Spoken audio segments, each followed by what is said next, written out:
Se você é da mesma geração que a minha, muito provavelmente você já ouviu esse conselho. Estude, se forme, trabalhe, arranje um bom emprego, viaje, compre sua casa, compre seu carro, aproveite e depois você pensa em casar. Mas então, por que eu me casei aos 21 anos sem sequer ter terminado a faculdade? Lá em 2015, quando eu me converti, vamos dizer assim que toda a minha vida sofreu uma grande mudança. Se você ainda não assistiu meu vídeo do processo de conversão, eu vou tentar deixar o card aqui em cima.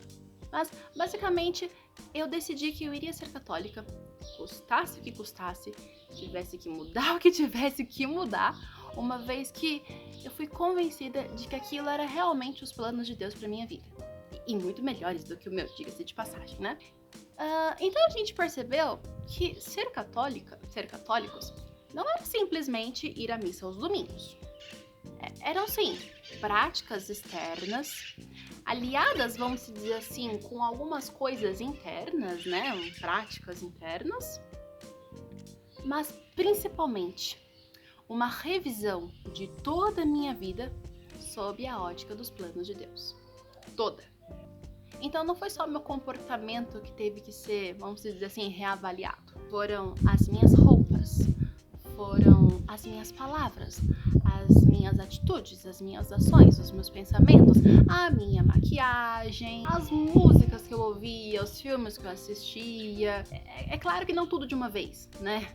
Vamos dizer assim que Deus vai mostrando e moldando a gente por parte ao longo dos anos. Parece que passando uma peneira cada vez mais fina naquilo que a gente achava que não tinha problema, a gente percebe que existe um problema. Dentro dessa análise, uma das coisas que, óbvio, a gente foi, vamos dizer assim, reavaliar era o nosso relacionamento. Estávamos namorando, mas por que estávamos namorando? Porque gostávamos um do outro? Porque gostávamos da companhia, nos divertíamos, porque realmente, né, tínhamos aquele amor humano um pelo outro. Mas eu creio que eu percebi, então, que eu não tinha que fazer a pergunta por que eu fazia tal coisa. A pergunta, acho que tinha que ser mudada, o foco do sujeito, né? O que Deus quer de mim nesse aspecto? Algumas pessoas acham isso bem radical, como se Deus não se importasse com cada detalhe da minha vida.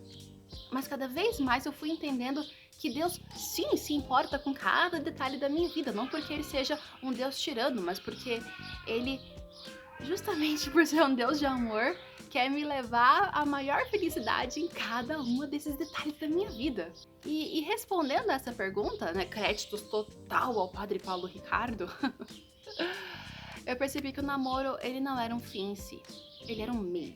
Como assim, né? Um fim e um meio? Vamos dar aqui um exemplo que eu acho que vai ficar bem claro, né? Suponha que eu queira fazer um ragu de carne.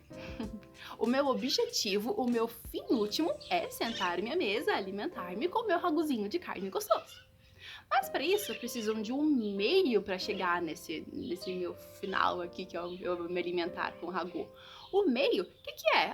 Pode ser eu ir comprar a carne, eu refogar os legumes, eu parar, entende? Todo o processo aqui do meio que me leva a um fim último.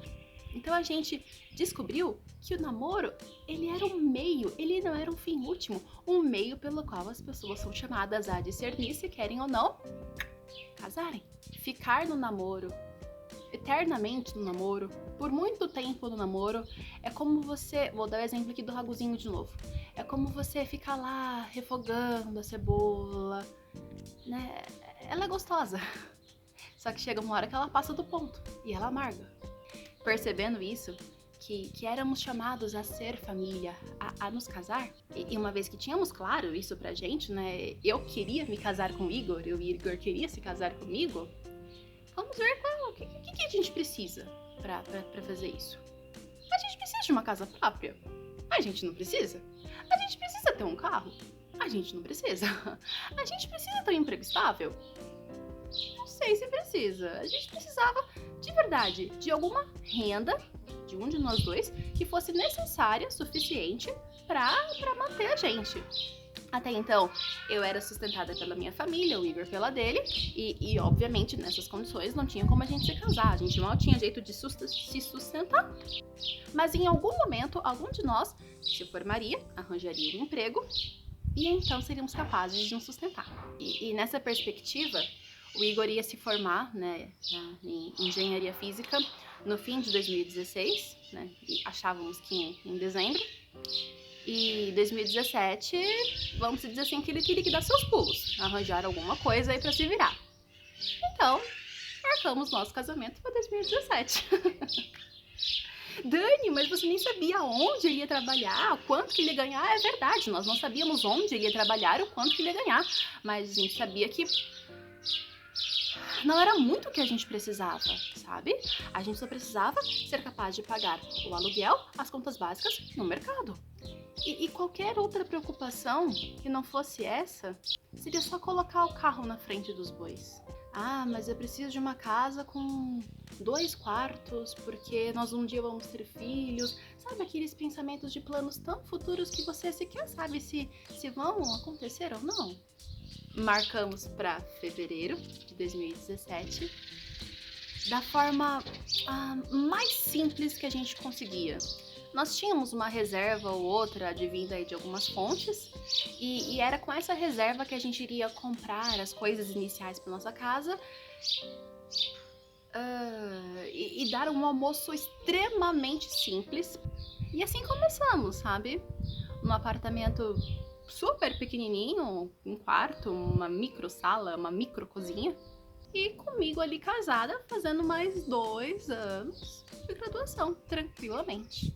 E iniciando nossa família, começamos juntos a construir as coisas materiais, é verdade, que nós temos aqui na Terra, mas muito mais do que isso, começamos a nos ajudar fortemente, mutuamente, e depois com os filhos que Deus nos conceder, no fim das contas, irmos todos para o céu. É isso. É para isso que serve o casamento, é para isso que serve a família.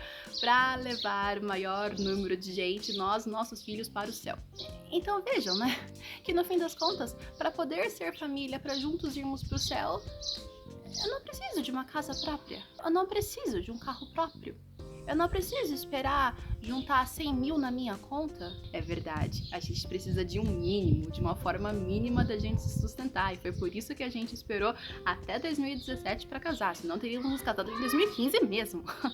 Num próximo vídeo eu posso mostrar para vocês algumas dicas também de como fazer, vamos chamar assim, de um casamento simples. Sem gastar milhões e milhões e milhões, porque a gente pesquisa na internet e o pessoal fala, não, você tem que, assim, na minha época, ter pelo menos uns 20, 30 mil reservados para casar. Não precisa, tá bom? Você pode querer, mas você não precisa. Não precisa. E você? Se você é casado, conta pra mim com que idade você casou. Vamos compartilhar aqui a nossa história. Certamente isso pode ajudar muitas pessoas que estão passando por esse questionamento de eu quero me casar, mas as pessoas dizem que eu não deveria me casar tão nova assim. Nos tempos de hoje, nós temos muito mais do que a obrigação de mostrar a felicidade e a beleza que existe no matrimônio como ele foi quisto por Deus.